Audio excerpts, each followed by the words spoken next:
Yeah, hello students. We are today discussing the syllabus of English literature.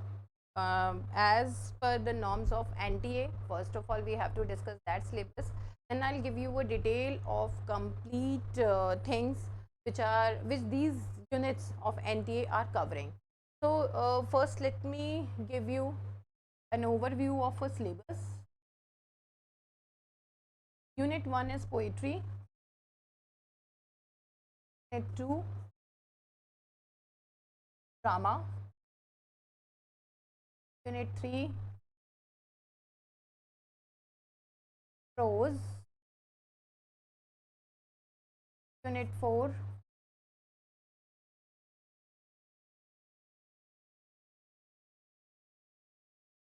non-fiction.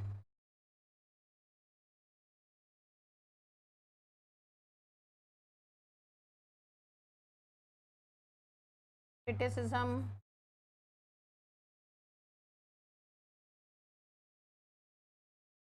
Rhetorics. Post World War II and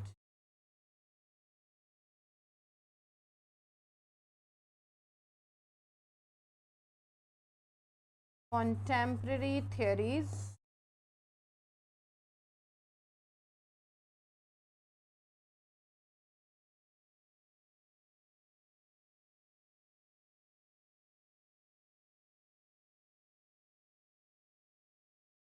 Linguistic theories and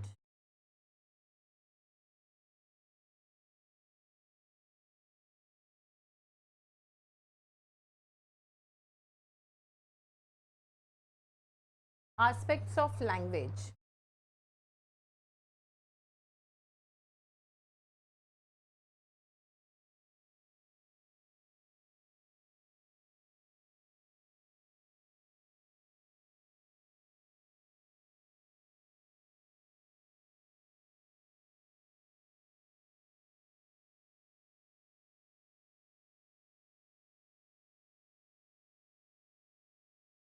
Standardization.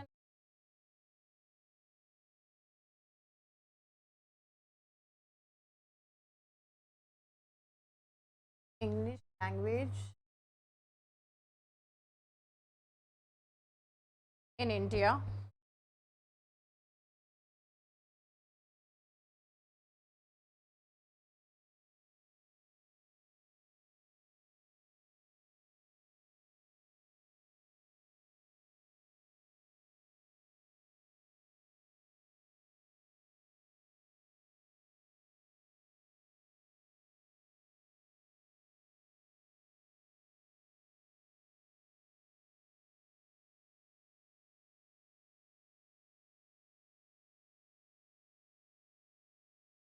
Research methodology.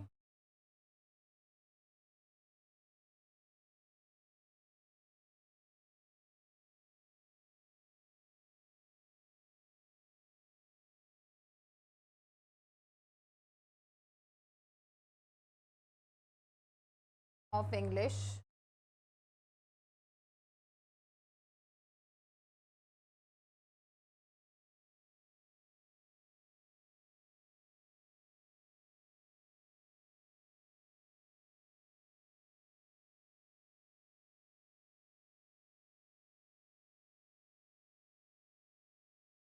And 10th unit is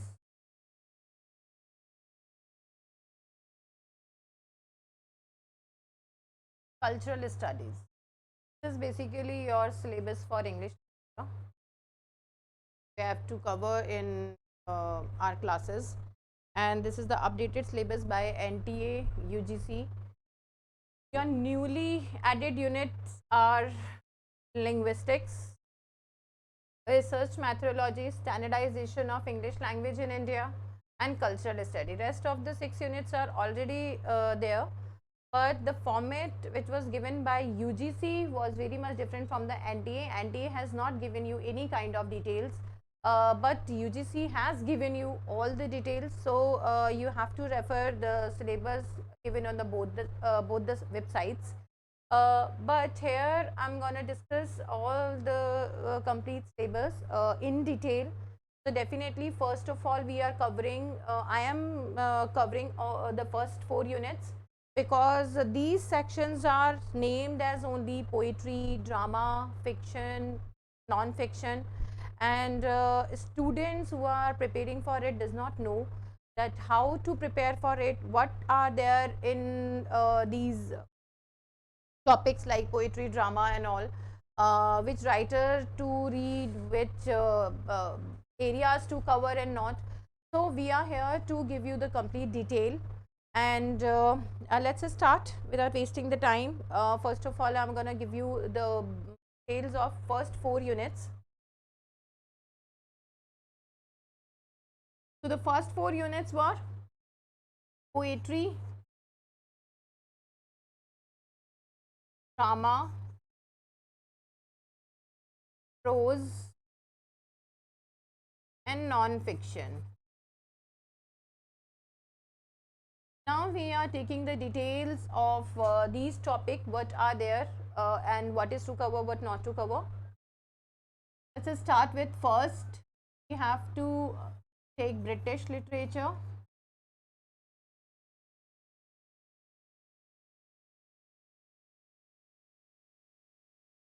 And British literature from beginning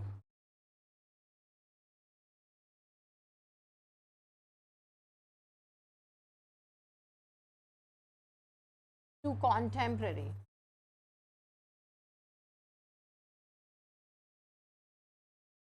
From beginning to contemporary age, we have to cover it. It covers your 12 ages. Is very important thing. 12 ages of British literature that has to be covered in this section. The first point, which, and all the 4 sections will be there, and this is the first point of all the 4 sections, that is British literature. So in the 12 ages, let's discuss the 12 ages. What are the 12 ages and what is the division of this, so that you won't be confused, you won't get confused at what are the 12 ages of British literature. First, Anglo, uh,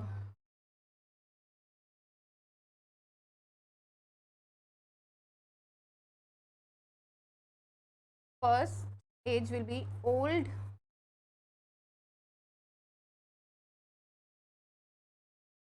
English period. Old English period, that is from 449 to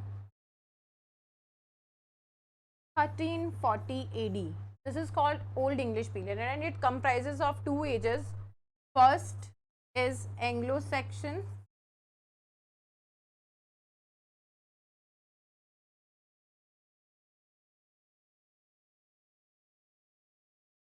four four nine to 1066. That is called Anglo-Saxon age. Second will be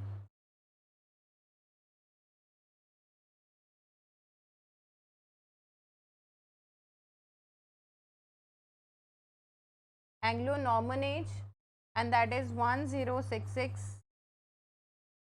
to 1340. This is your first stage, which is known as Anglo-Saxon age, 449 to 1066, and Anglo-Norman, that is 1066 to 1340. That is called Old English period, because the language was at the stage of beginning. The language was at the primitive stage. That's why, according to the name of this language, English language, that was just introduced to the lands of England, that was introduced to the island of England or Britain. That is why it is known as Old English period. Okay, let's start with the other second unit. Second age is Middle English period.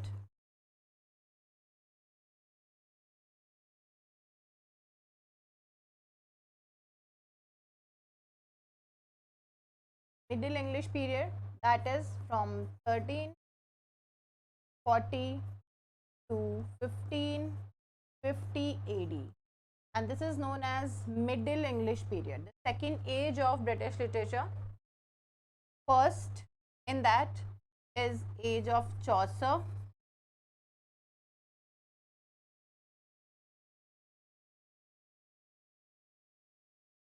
(1340) 1400, and second is Reformation,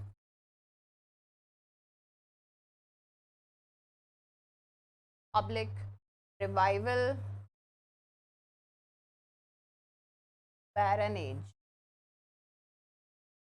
Much of the literature has not been written in this age. That is why it is known as Barren Age, because the complete literature, the complete world was suffering from the end of 100-year war between England and France, and that is why this age is known as Reformation, because the writers of Chaucerian age and after Chaucerian age, the followers of Chaucer, they were reviving the destroyed literature of this age.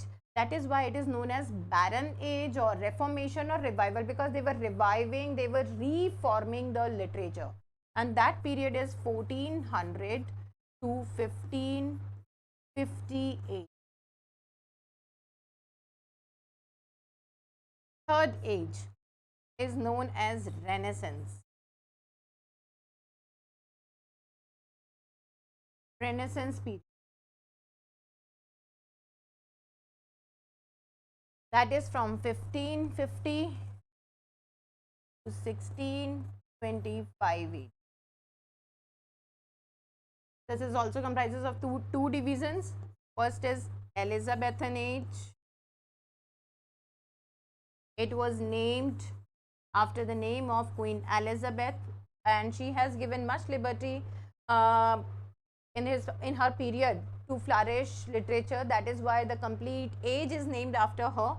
That is Elizabethan. 1550 1603. That is till the death of Queen Elizabeth. This age is known as Elizabethan period.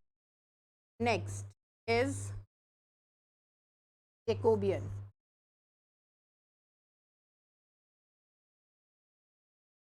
After Elizabeth, James I came, and that was named after him.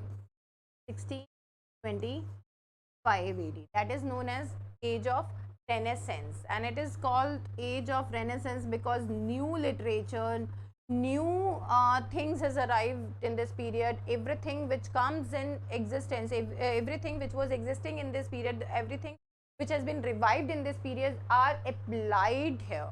And in Elizabethan and Jacobean age, new literature came up, new forms of literature came up. The writers, the dramatists, the poets were doing they were experimenting with the things, with the classical rules, and came up with the new styles of writing. That is why it is known as Renaissance age. Now, fourth age, that is known as Puritan period.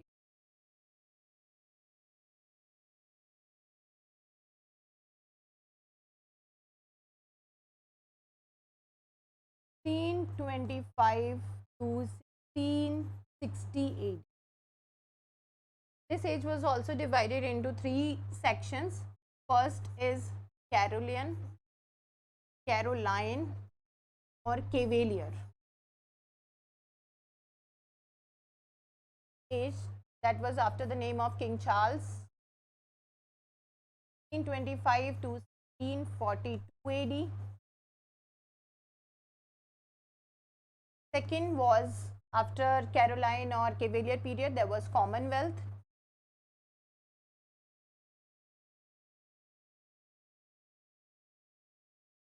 It was a very short period of 42 to 49. 7 years were there, and major literature which came in this period was all political. Then here comes Miltonic age. Milton was the main writer in this period, and you can say the only writer of this period. That is why this section was known as Miltonic age. And uh, thoroughly came up as a Puritan period also, because Milton was the main writer throughout the period. That is why this is known as Puritan age. Milton was a Puritan, and it was completely named after him, because all the writings were Puritan in nature. It was thoroughly political and religious. So everything which was written was majorly by Milton only. That is why it is known as Puritan age or Miltonic age. Now the fifth age is Restoration.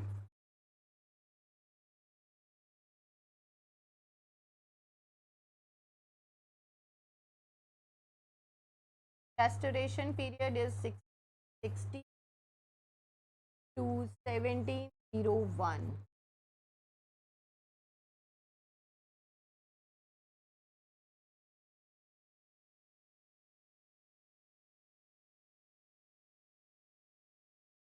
Augustan period,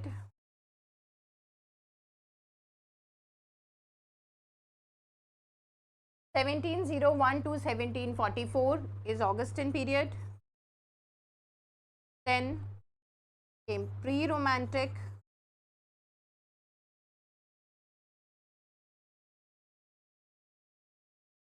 or transition.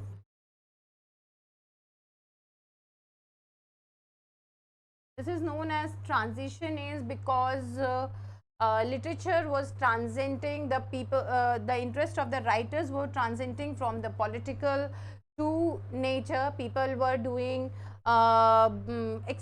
people were experimenting with the writings, and they completely shifted their interest from the Augustan criteria which was there. People in Augustan age was more into political writing, they were more into essay, satires. But in transition age, the romanticism in nature came. People were shifting their interest to nature, but a dismal, decaying, sadness, morbidity, these kind of topic, these kind of themes were indulged with the romanticism. That is why it is known as transition period, because the disappointment which they get from the political people, which they get from society, was also also can be noticed along with the nature.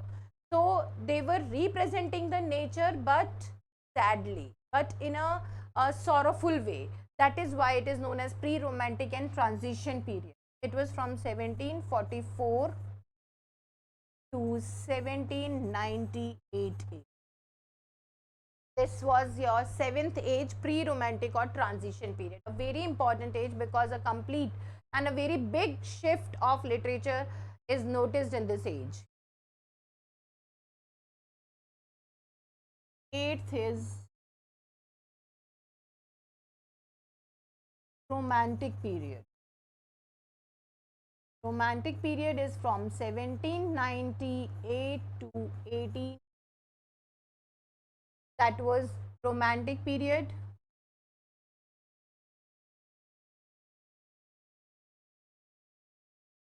Then Victorian age or Victorian period, when Queen Victoria came on throne, this period was named after her. 1850 to 1901. It is called as Victorian period. 10th is modern age.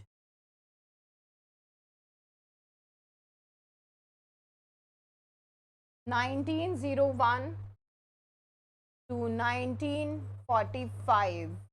It is modern period. We used to count modern period till the end of Second World War. We used to take it as a modern period, and after that, postmodern.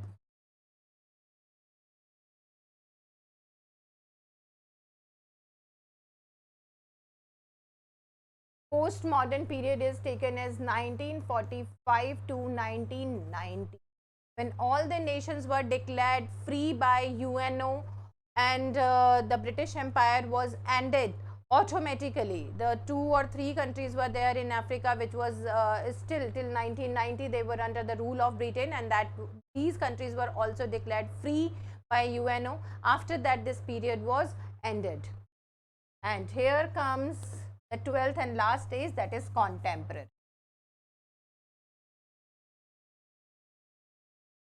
Contemporary is 1990 onward. Is contemporary. This is your the first 4 units, first section, that is British literature. Along with that, there is a complete world literature is also there. So we are going to take the second section of your first 4 units. First is British literature. Now second is non-British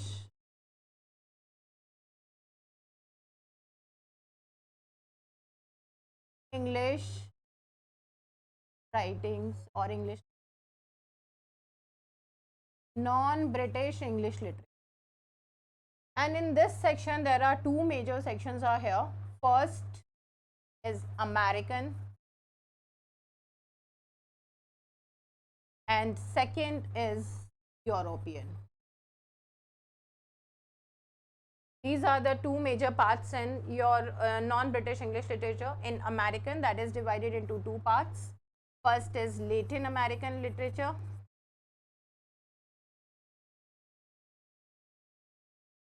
and second is modern.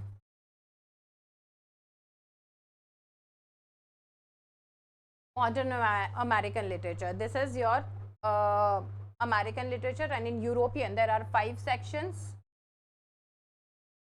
First is French literature, German literature, ancient, classical or Greek,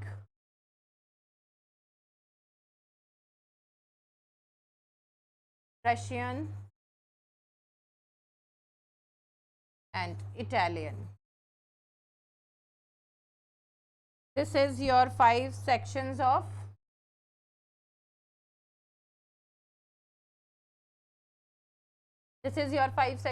European literature and 2 sections of American literature. That is the second section of your first 4 units by NTA. Now the third part will be world literature.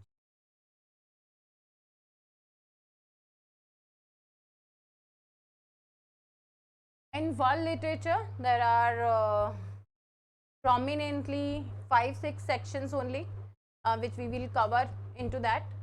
First is African, second is Australian, third is Canadian, then Caribbean,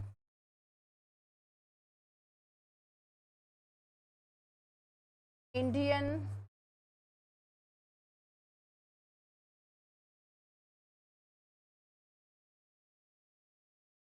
and South Asian literature.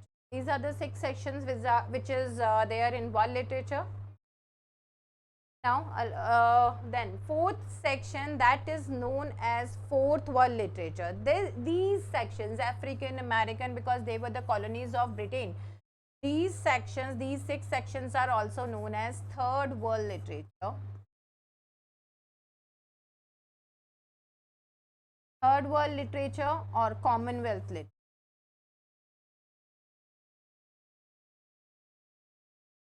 This is also known as 3rd world literature or Commonwealth literature. Okay, because all these countries were under the rule of Britain, so this is known as Commonwealth literature or 3rd world literature. After that, we are going to do the 4th world literature. 4th unit is 4th world literature.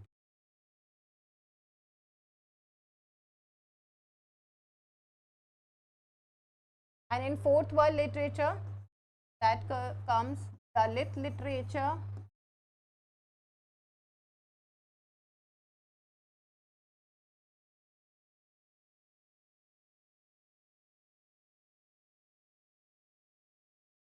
literature in translation,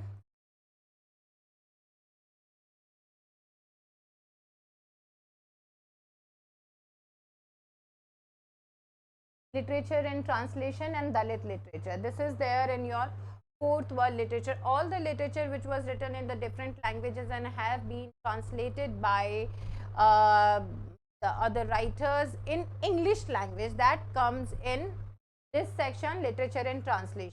So whatever language these literature is opting, but the literature which is present in English literature comes into this section, that is called literature in translation. And Dalit literature is the subjugated literature. It's like the people who were suppressed by the society or by the invaders or by the rulers, and they have come up with the literature in their own language, definitely, which was written against the rulers or against the upper classes. That is known as Dalit literature or subjugated literature. Dalit literature is also known as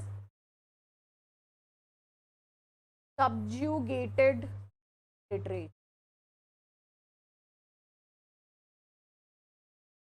Much of the female literature is, or feminist literature comes into this section. Many male literature is also there, because male writers are also from the subjugated part of the society, which was writing against the upper classes, which was writing against the ruling class, who have suppressed them and have represented their pain in a proper way. So that is also Dalit literature.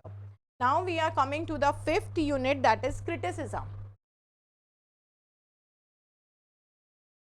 Your fifth unit, that is criticism,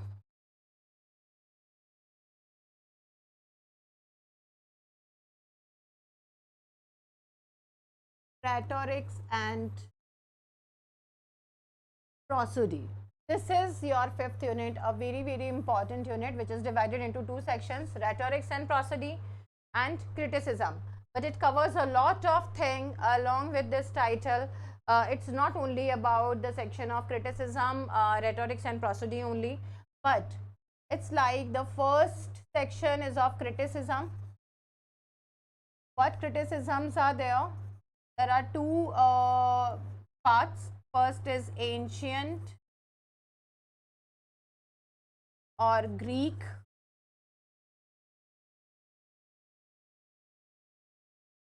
classical criticism. Ancient or Greek classical criticism is there. Okay. Roman criticism, that also comes into ancient one. And second is British criticism, will be there from 16th century to modern.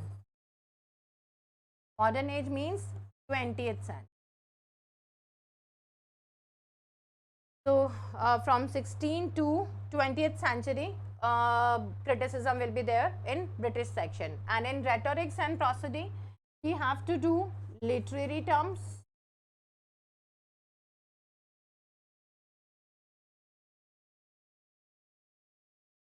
literary movements, and that covers from the all the section of the world. It's like whatever terms coming from whatever section of the world will be there. Okay, literary term will cover the complete world literature. The literary movement will cover the whole world, and literary movements from the complete world. Now, third point will be traditional approaches.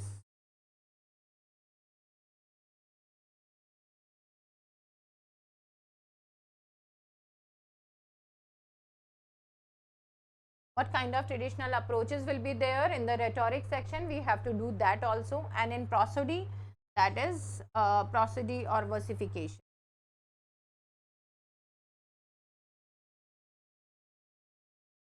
So what is versification or prosody is? Prosody is called as science of versification. That means we have to do rhyming, meters, the study of all the compositions here. That what kind of genres of literature are here, what kind of formation and structure they have, what kind of rhymings are there, how many meters are there, and what are the names of particular rhyming and meters. That comes in the section of prosody. Okay, we have to do all this in the 5th unit. That is a very big portion. Then 6.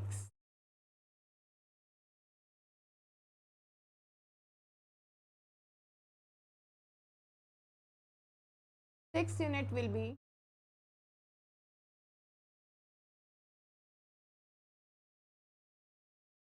post World War II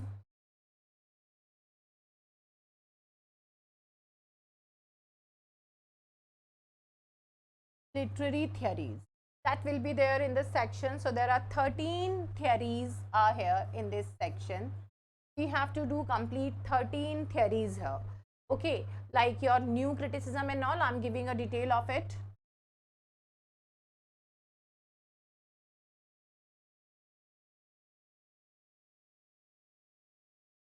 New criticism,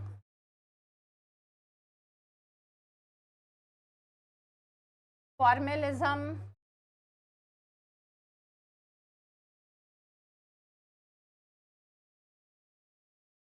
structuralism,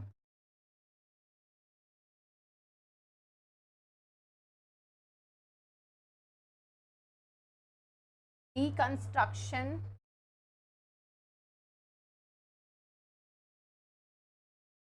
Marxism,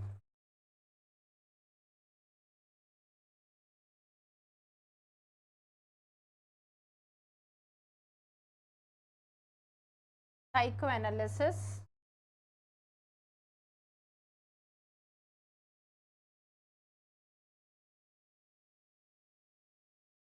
feminism,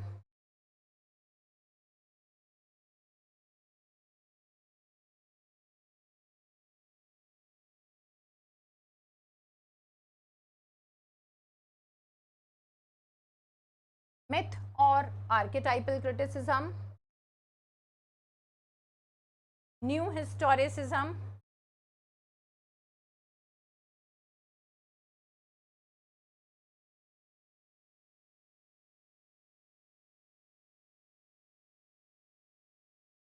postmodernism,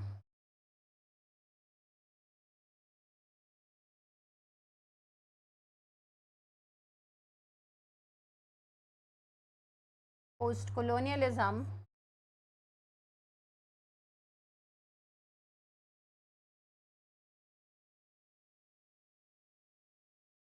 reader response theory, and last 13th is queer theory. These are your 13 most important theories which you have to cover in your 6th unit, that is post World War literary theories. That covers these 13 theories in detail. Now your 7th section, a very important thing, that is standardization of English language in India. What basically this sections cover? This is a very important section of standardization of English language in India. Basically in this section, what are the things that is like key introduction of English in India. Introduction of English in India during the British rule. What was the standard of English when it was introduced in English? How it develops? Who were the leaders who were supporting it? Who were the leaders who were not supporting it? What was the benefit was seen, or what was the benefit was searched by these leaders who were supporting English language? Why they wanted English language to be a part of syllabuses in Indian universities? How the universities and higher education develops in India? Who were the English rulers who were behind it? What was their purpose, and how it became a standardized language in India today? So the complete process, along with that there comes a complete process of standardization.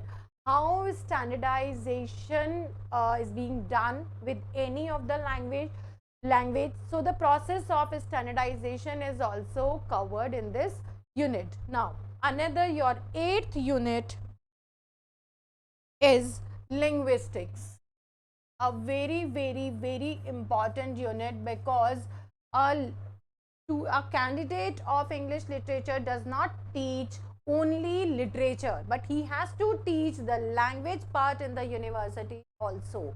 If he is being appointed by a university as a teacher and he become a part of English department, then he has to take classes for non-literate background students for language. So this is a very compulsory part to be introduced in it. This is linguistics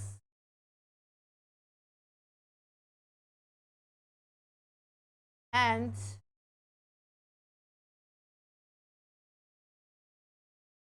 aspects of language. Here we used to learn American and British linguists, their theories. Different linguistic theories are here, structuralism or semiotics, semantics. I should write the term.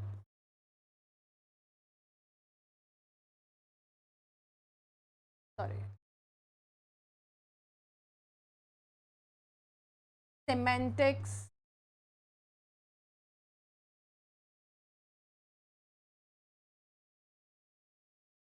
semiotics,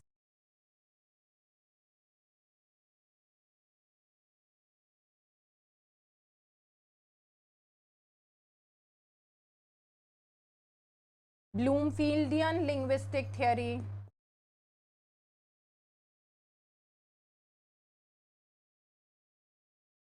These are the theories which comes in linguistic part, and in aspect of language it covers different theories of uh, development of language, how a language came into existence, how it develops, and along with the development of language, along with the along with the development of language, along with its different aspects, how it came into existence, how it become a verbal part, how it comes as a written, what is the script, and how a script develops, what are the factors needed for it, and the grammars like transitional and generative grammars are the part of it. Then comes coding, decoding, loan words. What are the different parts of it? So this is called aspects of language. Let me write these points also because they are important as an aspect of language. In aspect of language, you need to read the development of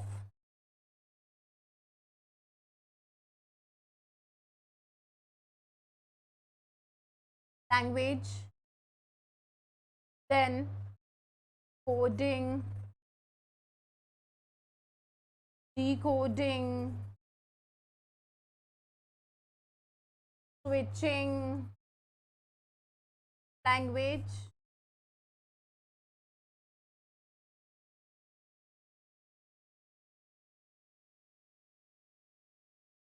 transitional and generative grammar,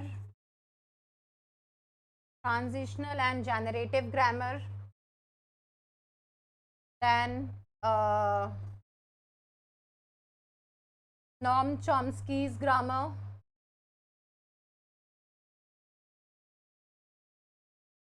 basic,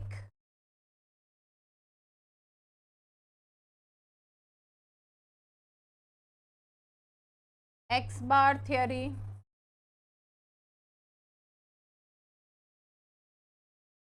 theta and binding theory,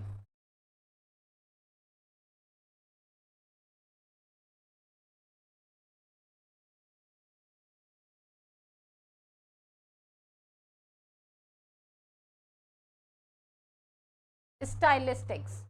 These are the parts of aspects of language. These are the parts of aspect of language. Now your 9th unit is research methodology. Now your 9th unit is research methodology.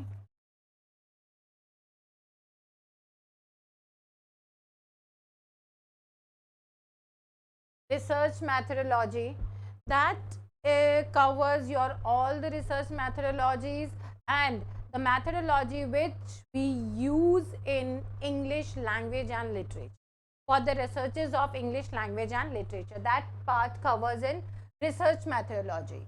And the 10th and very important unit that recently been added to your syllabus is cultural studies. This is very important part. In cultural studies, we have to read different writers and different aspects. The 6 literary theories are also a part of it. Different writers are the part of it, and various writers and theories which we have to read in cultural studies. That is, third is space theory.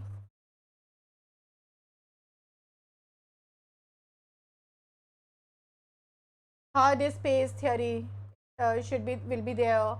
Then travel theory,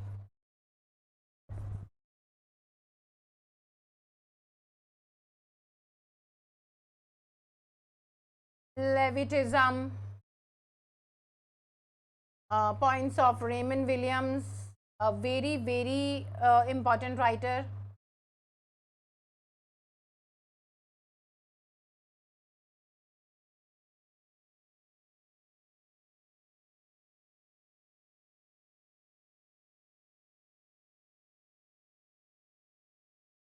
Raymond Williams. Along with that, there are various writers which we are going to read in cultural studies. These are the primary things which we have to read here, and like in linguistics and in cultural studies, there comes different language, different theories which reconnects, which basically connect the two things all together. Like Raymond Williams, a very important writer. Edward Said is also there. Edward Said and his theory Orientalism is a very important part of this. Though we read it, Orientalism, especially in post colonialism, but Edward Said and Orientalism is very important. Then along with Edward Said, Aizaz Ahmad,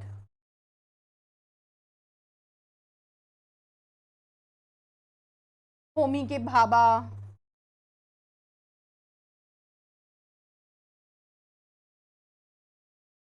these are all very important writer. Spivak, Homi ke Bhabha, your other writer like Caribbean writer Frantz Fanon will be there.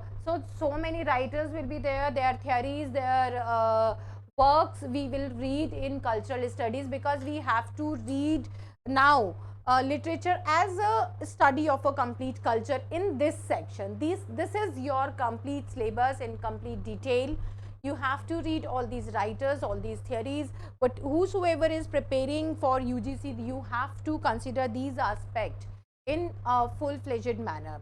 Now, thank you so much, students, for listening to me, and all the best for your preparation. Thank you.